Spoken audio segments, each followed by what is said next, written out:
A violência no trânsito mata 32 pessoas todos os dias no Brasil. Números de uma guerra urbana que atinge principalmente quem utiliza as bicicletas para trabalhar ou mesmo como lazer. Me conta, toda semana você também fica sabendo, né, de novos casos de ciclistas atropelados por motoristas bêbados que fugiram sem prestar qualquer tipo de socorro e não passaram uma noite sequer na cadeia. Essa é uma sensação de impunidade que revolta. Revolta a mim, a você. Imagine então os parentes dessas vítimas. Imprudência, direção perigosa, falta de atenção e irresponsabilidade. Qualquer que seja a causa, em todos esses flagrantes há uma situação em comum. Os motoristas fugiram ou tentaram escapar sem prestar socorro. Nessa avenida da Zona Oeste de São Paulo, a vítima foi um rapaz de 17 anos que fazia entregas usando uma bicicleta. Ele foi atropelado e morreu pouco depois. O motorista que causou o acidente tentou fugir. Ele estava com a habilitação cassada e não poderia dirigir. Câmeras de segurança gravaram o momento em que o motorista atinge o rapaz. O ciclista aparece bem no canto, perto da calçada. Repare que a bicicleta é arrastada e o carro importado só para do outro lado da avenida. O condutor tenta escapar, mas acaba cercado por motociclistas. Aí, ó, comédia aí, ó. Carro dele veio 1 milhão aqui, ó. O ciclista Cauã Queiroz, de 17 anos, morreu ao chegar ao hospital. Ele trabalhava como entregador de aplicativo e voltava para casa na hora do acidente. O motorista é o empresário Rafael Diniz, de 39 anos.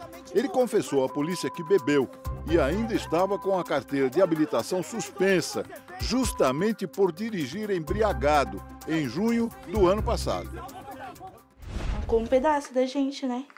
E agora eu espero que tenha justiça, né? Que ele fique pelo menos preso. Beatriz lamenta a morte do companheiro. O filho do casal tinha apenas 20 dias de vida. O empresário Rafael Diniz foi preso em flagrante por homicídio culposo, quando não há intenção de matar. Mas depois da audiência de custódia, a prisão dele foi convertida em preventiva. Se ele bebeu, ele se embriagou, dirigiu, matou, ele teve sim intenção. Ele não poderia, né, ter procurado ali, mas ele teve a intenção. É como eu sempre falo pro pessoal, a mesma forma de eu pegar uma arma e apontar para alguém e atirar, eu tô na intenção de matar. É a mesma coisa o caso dele. Um cara embriagado, um carro é uma arma. A pena para crime culposo sem a intenção de matar vai de 2 a 5 anos de prisão, mas na maioria dos casos é substituída por penas alternativas, como trabalhos sociais e distribuição de cestas básicas. Se o crime for considerado doloso, ou seja, um homicídio, a pena pode chegar a 20 anos de cadeia. Meu filho não teve nenhuma chance, nem de dizer adeus.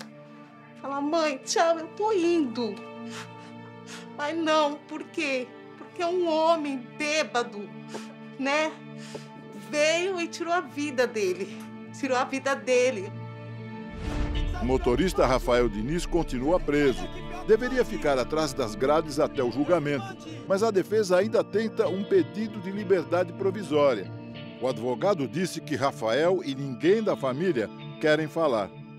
A prisão de Rafael é uma exceção. Segundo este especialista em crimes de trânsito, na maioria dos casos de atropelamento, os acusados pagam fiança, uma multa no Detran e raramente vão para a cadeia. Ele não é obrigado nem a soprar o bafômetro, que é o mais comum, ou se submeter ao exame de sangue, em que se tira o sangue para provar que ele está alcoolizado. Ele não responde lá no fórum pelo crime. Ele vai responder administrativamente perante o Detran. Uma sensação de impunidade que revolta o Tiago. O irmão dele, o Marcelo, morreu atropelado por um motorista que também estava bêbado.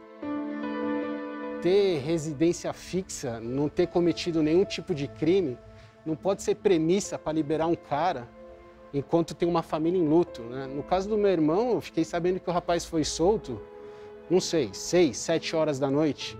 Esse horário eu estava no ML, esperando o médico legista terminar a análise para fazer o reconhecimento de corpo do meu irmão.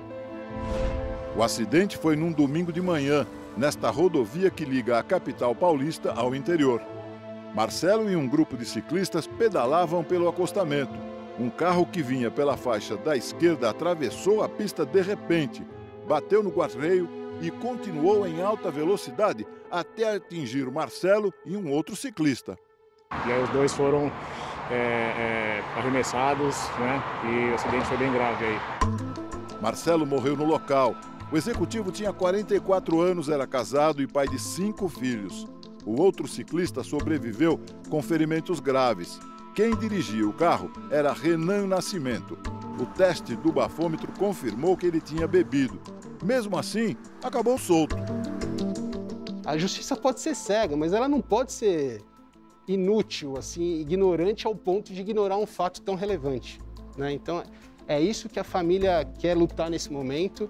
Eu acho que não é só a bandeira minha ou da minha família, eu acho que é bandeira de todo mundo que já perdeu alguém, algum ente querido, de forma injusta. A defesa de Renan Nascimento disse que só vai se manifestar no processo. Na última década, quase 14 mil ciclistas morreram no trânsito no país depois de se envolverem em algum acidente, 60% deles em atropelamentos. A falta de infraestrutura adequada nas cidades, de campanhas educativas e de prevenção voltadas aos ciclistas são os principais motivos para tantas mortes. Mas, para o especialista em crimes de trânsito, a sensação de impunidade também contribui para o aumento dos casos. Quando a pessoa é punida lá longe, entre a data do fato e a punição, as pessoas já não se lembram mais.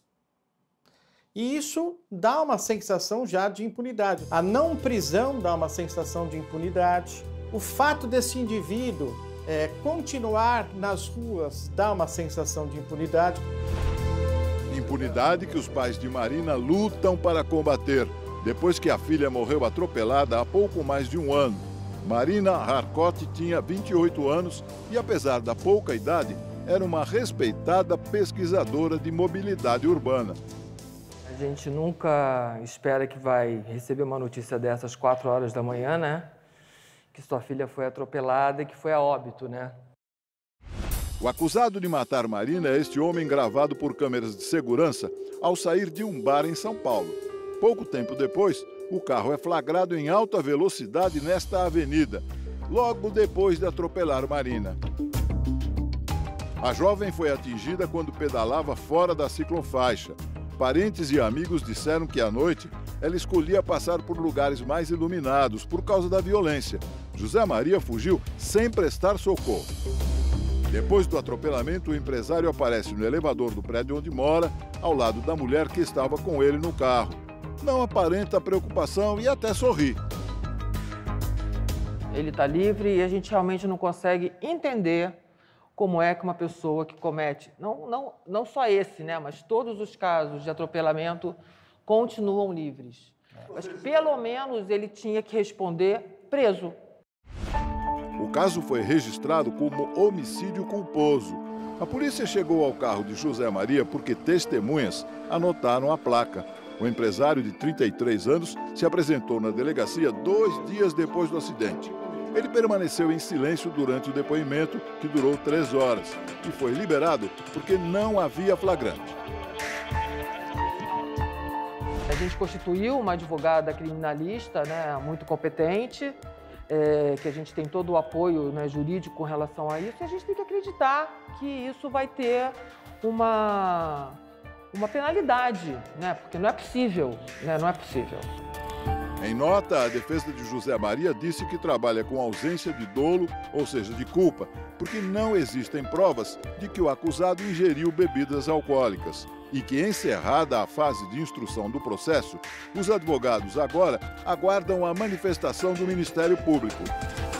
A pena para o crime de omissão de socorro pode chegar a 6 meses de prisão. Para o especialista, a impunidade só vai acabar quando o Código Nacional de Trânsito for alterado. Não precisa de emenda parlamentar, de 3/5, de maioria qualificada. É simplesmente tramitar um artigo que fale que é uma conduta dolosa a partir de então. Ponto. Basta o quê? vontade política. Enquanto nós tivermos políticos bebendo e dirigindo, enquanto nós tivermos magistrados e promotores bebendo e dirigindo, por que não advogados bebendo e dirigindo? Eu acho que isso não vai mudar.